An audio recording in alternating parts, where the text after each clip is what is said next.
And we are on day 2 of the widespread port strike. 36 ports from Maine to Texas offline, putting a freeze on shipping that may lead to shortages in essential goods.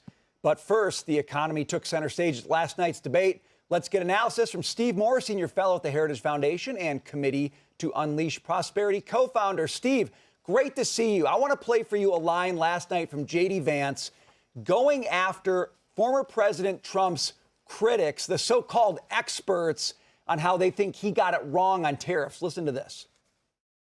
You say trust the experts, but those same experts for 40 years said that if we shipped our manufacturing base off to China, we'd get cheaper goods. They lied about that. They said if we shipped our industrial base off to other countries, to Mexico and elsewhere, it would make the middle class stronger. They were wrong about that. This has to stop, and we're not going to stop it by listening to experts.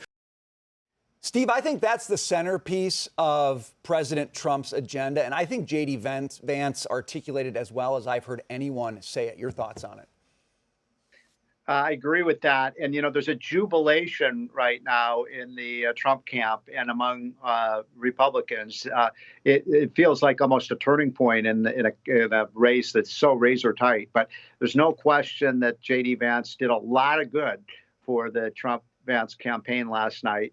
And I agree with you. I thought one of his best lines was the one that you just played. And it goes beyond, you know, I'll just give you some more examples. Remember, Brian, when the experts said, don't worry that Kamala Harris's agenda will not cause inflation. Remember, 14 Nobel Prize winners said that. You go back to when Trump won the election in 2016. In my new book, The Trump Economic Miracle, we have a whole chapter of all these apocalyptic claims about, oh, the stock market's going to collapse, all the jobs are going to go away, America is going to go into a Great Depression. Remember, those were all the claims that the left made and the media and the experts made when Trump was president. And instead of going into the Great Depression, we had one of the greatest economic rebounds ever. So for these same people to keep saying Trump is going to be a disaster, they've been consistently wrong now for 8 years. Steve, there's also been rhetoric on the left that the rich are not paying their fair share. But we know from some of the IRS data that the top 1% pay about 45% of the individual income tax that the government collects. So then what is fair share? Good question. You probably have to ask Kamala Harris and Tim Walz that question, because you're exactly right. The top 1% pay almost half of the income tax. After the tax cut that we put together, worked with Larry Kudlow and Arthur Laffer and Kevin Hassett. We put together a great tax plan that Trump totally endorsed. And after that happened, this is a statistic that surprised most people. The share of taxes paid by the rich went up. It didn't go down. It went up from about 41% to, as you just said, about 46%. We need a tax code that works for everybody. We've got to keep our tax rates as low as possible so that we can compete in the global economy. The one thing that really didn't come up enough in the debate, and again, I think Vance was clearly the big winner here, was the idea that you're going to grow the economy with a $5 trillion tax increase. I mean, no one except a real total socialist would believe that you're going to be able to tax America back to prosperity. You know, you're talking about a doubling of the capital gains tax, a doubling of the dividend tax, a tax on unrealized capital gains, moving the United States to one of the highest corporate tax rates in the world. I mean, it's just unpatriotic to be in favor of that. That's going to cost America jobs. Immigration came up, Steve. I want you to listen to this exchange. We don't want to blame immigrants for higher housing prices, but we do want to blame Kamala Harris for letting in millions of illegal aliens into this country, which does drive up costs, Tim.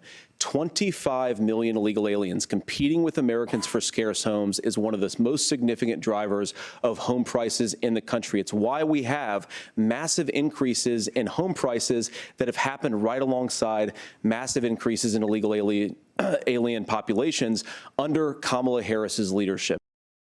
Twist there. You have more people in the country. It's a supply-demand equation. There's not enough housing. Prices go up. Yeah, but that wasn't exact. Look, I think it was the one thing that Senator Vance said that wasn't exactly true. I mean, look, immigrants also create resources, too. They help build housing.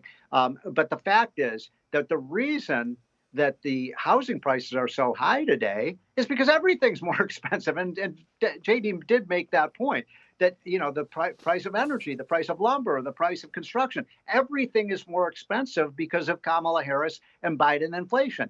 They drove up the cost of everything. The other thing I wish he had said, which really drives up the cost of housing more than anything, much more than immigrants, is the fact that the mortgage interest rate, which was 3% when Trump was president, today is, depending on where you live, 7%.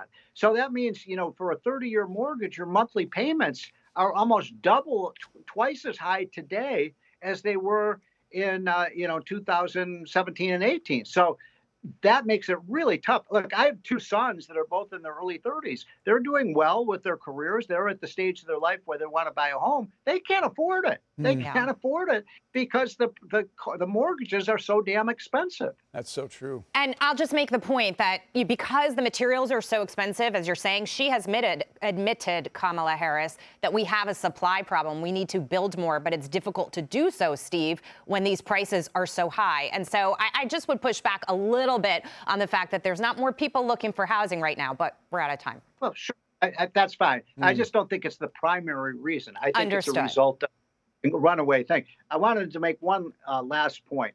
I thought that the close that JD had last night was very effective, and we have to keep reminding people of this. And look, I'm a Trump guy, but if Kamala Harris and Joe Biden were going to do all these wonderful things, why haven't they done them? I mean, and by the way, did you notice that Tim Walz never responded to that because there is no response? The fact is they keep promising they're going to do all these things, but they never do them. Yep. Where's the beef? You had 3.5 years, didn't see any of it. Steve Moore, great to see you. Thanks for being with us.